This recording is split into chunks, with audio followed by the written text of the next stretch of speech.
दोस्तों, एक पल के लिए अपनी आंखें बंद कीजिए और सोचिए। आपके कॉलेज के दिन याद कीजिए। आपकी क्लास में दो ऐसे लड़के या लड़कियां रहे होंगे जो पढ़ाई में बिल्कुल एक जैसे थे। दोनों के मार्क्स लगभग बराबर आते थे। दोनों ने एक ही जैसी कंपनी में अपना करियर शुरू किया था और दोनों की पहली सैलरी भी बिल्कुल एक समान थी। अब फास्ट फॉरवर्ड करके आज से 10 साल आगे चलते हैं। आज उनमें से एक इंसान किसी मल्टीनेशनल कंपनी में वाइस प्रेसिडेंट या सीईओ बन चुका है। उसकी सैलरी करोड़ों में है, उसके पास एक शानदार घर है और लोग उसकी इज्जत करते हैं।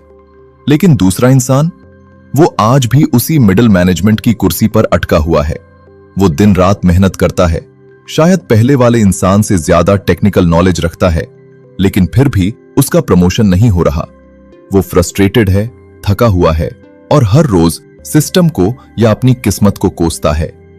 क्या आपने कभी गहराई से सोचा है कि ऐसा क्यों होता है? आखिर वो कौन सा अदृश्य फर्क है जो एक इंसान को करियर की ऊंचाइयों पर ले जाता है और दूसरे को वहीं रोक देता है? बचपन से हमें सिखाया गया है कि अच्छी किताबें पढ़ो, अच्छे ग्रेड्स लाओ, कोडिंग सीखो, फाइनेंस सीखो और तुम्हारी जिंदगी सेट हो जाएगी। लेकिन कॉर्पोरेट दुनिया का और असल जिंदगी का सच इससे बहुत अलग है। आपका आईक्यू, आपकी डिग्रियां और आपकी टेक्निकल स्किल्स आपको सिर्फ एक अच्छी नौकरी दिला सकती हैं। वो आपके लिए दरवाजे खोल सकती हैं, लेकिन उस कमरे के अंदर टिके रहना, वहां लीडर बनना और अपनी सैलरी को कई गुना बढ़ाना, ये सब एक बिल्कुल अलग स्किल पर निर्भर करता है। और उस स्किल का नाम है इमोशनल इंटेलिजेंस, यानी ईक्यू। आज हम सिर्फ एक किताब की समरी नहीं सुनेंगे। आज हम मानव मनोविज्ञान की उन गहरी परतों को खोलेंगे जो तय करती हैं कि आप जिंदगी में कितने सफल होंगे। आज हम उन छिपे हुए रहस्यों को समझेंगे जो दुनिया के टॉप 1% लीडर्स इस्तेमाल करते हैं। आप समझेंगे कि क्यों आपकी डिग्रियां नहीं, बल्कि आपके जज्बात, आपका गुस्सा, आपकी खुशी और आपके बात करने का तरीका आपकी भविष्य की सैलरी तय करता है। कहानी की शुरुआत होती है इंसान के खुद को पहचानने से। इसे मनोविज्ञान की भाषा में सेल्फ अवेयरनेस कहते हैं। इमेजिन कीजिए, एक बहुत ही काबिल सॉफ्टवेयर इंजीनियर है जिसका नाम राहुल है। राहुल कोडिंग में इतना माहिर है कि जो बग कोई नहीं पकड़ पाता वो उसे मिनटों में ठीक कर देता है। एक दिन एक बहुत ही इंपॉर्टेंट क्लाइंट मीटिंग चल रही थी। क्लाइंट ने राहुल के बनाए हुए एक फीचर में कुछ कमियां निकाल दी। अब यहां राहुल का आईक्यू बहुत हाई था, लेकिन उसका ईक्यू बहुत कम था। उसे तुरंत गुस्सा आ गया। उसे लगा कि क्लाइंट उसकी काबिलियत पर शक कर रहा है। उसने मीटिंग में ही क्लाइंट से बहस शुरू कर दी और उन्हें साबित करने लगा कि वे गलत हैं। नतीजा क्या हुआ? कंपनी के हाथ से वो करोड़ों का प्रोजेक्ट निकल गया और राहुल को अपनी नौकरी से हाथ धोना पड़ा। यहीं पर सेल्फ अवेयरनेस का कॉन्सेप्ट आता है। हाई ईक्यू वाले लोग अपने अंदर उठने वाले तूफानों को पहचानना जानते हैं। अगर राहुल के पास इमोशनल इंटेलिजेंस होती तो वो उस मीटिंग में महसूस कर लेता कि उसका ईगो हर्ट हो रहा है। वो अपने गुस्से को महसूस करता, लेकिन उसे अपने शब्दों पर हावी नहीं होने देता। हाई ईक्यू वाले लोग जानते हैं कि कब उनका दिमाग गर्म हो रहा है, कब वे इनसिक्योर महसूस कर रहे हैं और कब उन्हें रुक जाना चाहिए। वे अपनी कमियों को शीशे की तरह साफ देखते हैं। जब आप खुद की भावनाओं को एक बाहरी इंसान की तरह देखने लगते हैं, तब आप परिस्थितियों के गुलाम नहीं रहते, बल्कि आप परिस्थितियों को कंट्रोल करने लगते हैं। और यही वो पहली सीढ़ी है जो एक आम कर्मचारी को एक शानदार लीडर बनाती है। लेकिन सिर्फ अपनी भावनाओं को पहचान लेना ही काफी नहीं है। असली जादू तब होता है जब आप उन भावनाओं को नियंत्रित करना सीखते हैं। इसे हम सेल्फ रेगुलेशन कहते हैं। हर दिन हमारे ऑफिस में, हमारे बिजनेस में कुछ न कुछ ऐसा होता है जो हमारा मूड खराब कर सकता है। कभी बॉस बिना बात के डांट देता है, कभी कोई जूनियर काम खराब कर देता है, या कभी कोई कलीग पीठ पीछे बुराई कर देता है। एक आम इंसान जिसका ईक्यू कम है, वो तुरंत रिएक्ट करता है।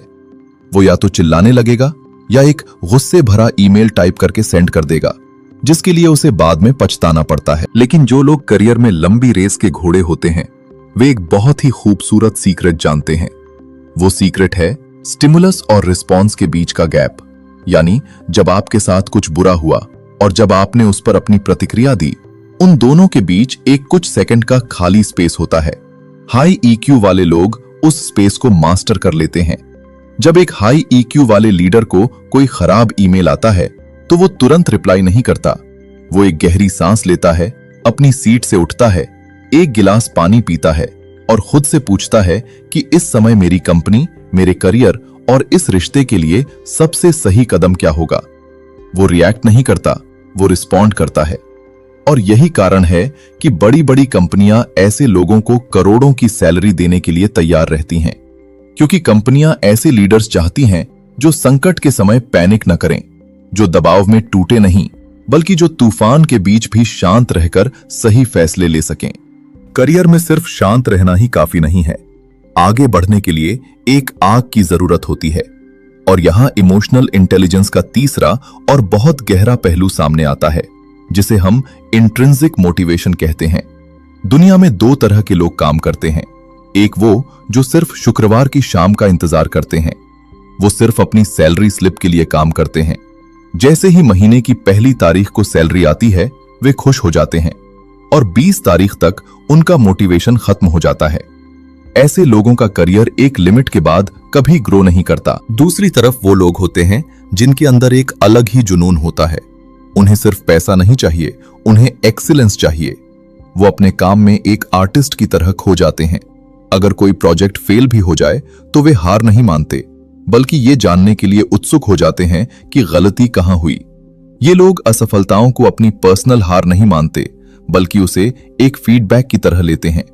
जब आप अपने अंदर की उस आग को ढूंढ लेते हैं जो पैसे या किसी बाहरी इनाम की मोहताज नहीं है, तब आप अपने फील्ड के मास्टर बन जाते हैं। और सच्चाई ये है कि जब आप पैसे के पीछे भागना छोड़कर अपने काम की क्वालिटी के पीछे भागते हैं, तो पैसा और प्रमोशन दोनों झक मार के आपके पीछे आते हैं। अब आते हैं उस सबसे शक्तिशाली हथियार पर, जो सीधे तौर पर तय करता है कि आप लीडर बनेंगे या जिंदगी भर दूसरों के अंडर काम करेंगे। इस हथियार का नाम है एम्पैथी, यानी सहानुभूति। एम्पैथी का मतलब सिर्फ दूसरों पर दया करना नहीं है। एम्पैथी का मतलब है किसी दूसरे इंसान के जूतों में पैर डालकर दुनिया को देखना, ये समझना कि सामने वाला इंसान ऐसा बर्ताव क्यों कर रहा है। बिना कहे उन शब्दों को सुन लेना जो शायद सामने वाला बोल भी नहीं पा रहा है। मैं आपको एक सच्ची कहानी सुनाता हूं। एक बहुत बड़ी एडवर्टाइजिंग एजेंसी थी। वहां की एक बहुत ही टैलेंटेड एम्प्लॉय, मान लेते हैं उसका नाम शिखा था, उसका परफॉर्मेंस अचानक से बहुत गिरने लगा। वो मीटिंग्स में चुप रहती, काम में गलतियां करती और अक्सर लेट आती। अगर उसका बॉस लो ईक्यू वाला होता तो वो उसे एक वार्निंग लेटर थमा देता या उसे नौकरी से निकाल देता। लेकिन उसका बॉस एक बहुत ही हाई ईक्यू वाला इंसान था। उसने शिखा को अपने कैबिन में बुलाया। उसने काम के बारे में कोई बात नहीं की। उसने सिर्फ इतना पूछा, शिखा, क्या सब कुछ ठीक है? मैं देख रहा हूं कि तुम पिछले कुछ हफ्तों से परेशान हो। मैं बॉस के तौर पर नहीं, एक दोस्त के तौर पर पूछ रहा हूं। उस एक एम्पैथेटिक सवाल ने शिखा के अंदर के सारे बांध तोड़ दिए। वो रोने लगी और उसने बताया कि उसके पिता की तबीयत बहुत खराब है और उसे रात भर अस्पताल में जागना पड़ता है। उस बॉस ने तुरंत शिखा को 15 दिन की पेड लीव दे दी और कहा कि जब तक सब ठीक ना हो जाए, काम की चिंता मत करना। दोस्तों, कॉर्पोरेट दुनिया में इसे एक कमजोर फैसला माना जा सकता था, लेकिन जानते हैं इसका नतीजा क्या हुआ? जब शिखा वापस आई तो उसने अपनी पूरी जान उस कंपनी के लिए लगा दी। उसने अगले 1 साल में कंपनी को 3 ऐसे बड़े क्लाइंट्स दिलाए जिन्होंने कंपनी का रेवेन्यू डबल कर दिया। शिखा उस बॉस के लिए कुछ भी करने को तैयार थी। यही एम्पैथी की ताकत है। जब आप लोगों के दर्द को समझते हैं, उनके नजरिए को समझते हैं, तो आप सिर्फ एम्प्लॉयज नहीं बनाते, आप एक ऐसी आर्मी तैयार करते हैं जो आपके लिए किसी भी मुश्किल से टकरा सकती है। जो लीडर्स एम्पैथी दिखाते हैं, उनकी टीम का टर्नओवर रेट सबसे कम होता है। लोग उनके साथ काम करना चाहते हैं। और जिस मैनेजर के साथ टॉप टैलेंट काम करना चाहता है, मैनेजमेंट हमेशा उसी मैनेजर को सबसे बड़ा प्रमोशन और सबसे तगड़ा इंक्रीमेंट देता है। आपकी सैलरी इस बात से नहीं बढ़ती कि आप कितना अच्छा काम करते हैं, बल्कि इस बात से बढ़ती है कि आप दूसरों से कितना अच्छा काम निकलवा सकते हैं। और बिना एम्पैथी के आप कभी एक बेहतरीन टीम नहीं बना सकते। इसके बाद इमोशनल इंटेलिजेंस की आखिरी और सबसे दिखाई देने वाली कड़ी आती है, जिसे सोशल स्किल्स कहते हैं।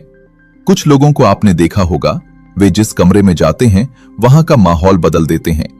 वे अनजान लोगों से भी ऐसे बात करते हैं जैसे सालों पुराने दोस्त हों। वे मुश्किल से मुश्किल नेगोशिएशन को भी बड़ी शांति से जीत लेते हैं।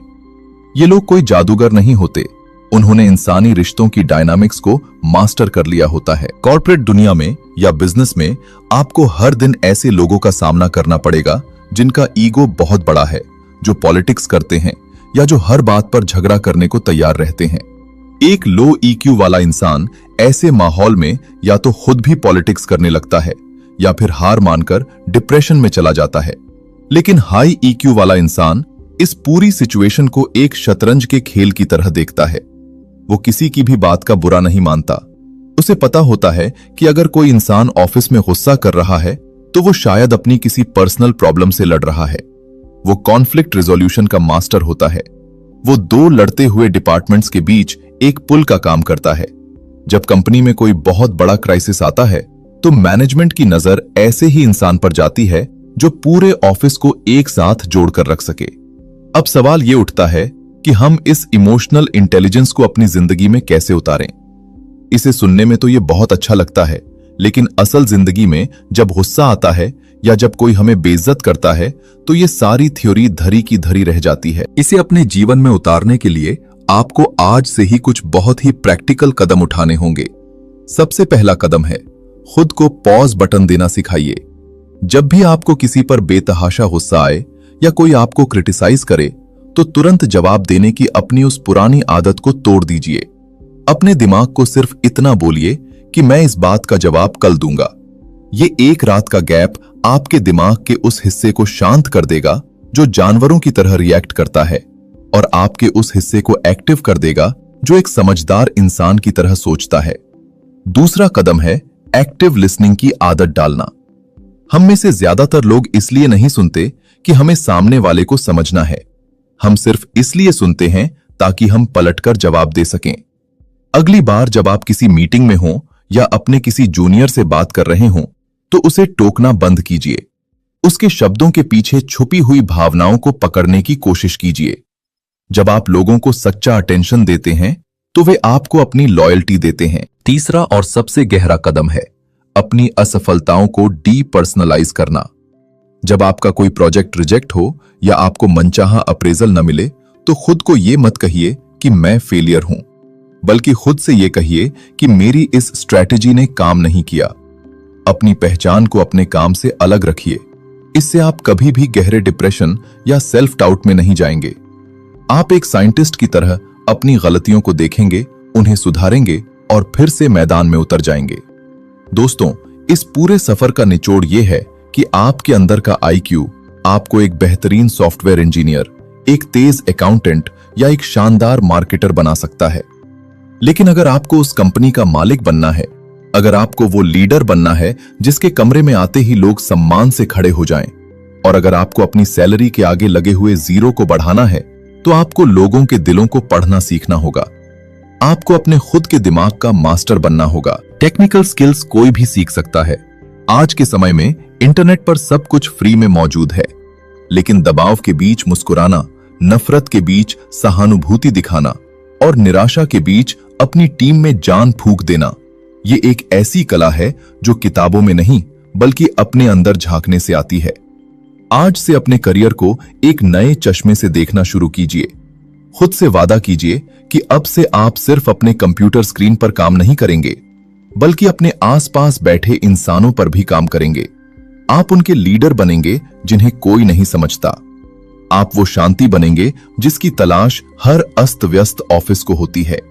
जिस दिन आपने अपने अंदर बहने वाली इन भावनाओं के समंदर को नियंत्रित करना सीख लिया, उस दिन से आपका करियर किसी सीढ़ी की तरह नहीं बल्कि एक रॉकेट की तरह उड़ेगा। और तब आप पलटकर आज के इस दिन को याद करेंगे जब आपने खुद को अंदर से बदलने का फैसला किया था। सुनने के लिए आपका बहुत बहुत शुक्रिया। अपने अंदर की इस यात्रा को जारी रखिए, क्योंकि सबसे बड़ी जीत खुद को जीतने में है।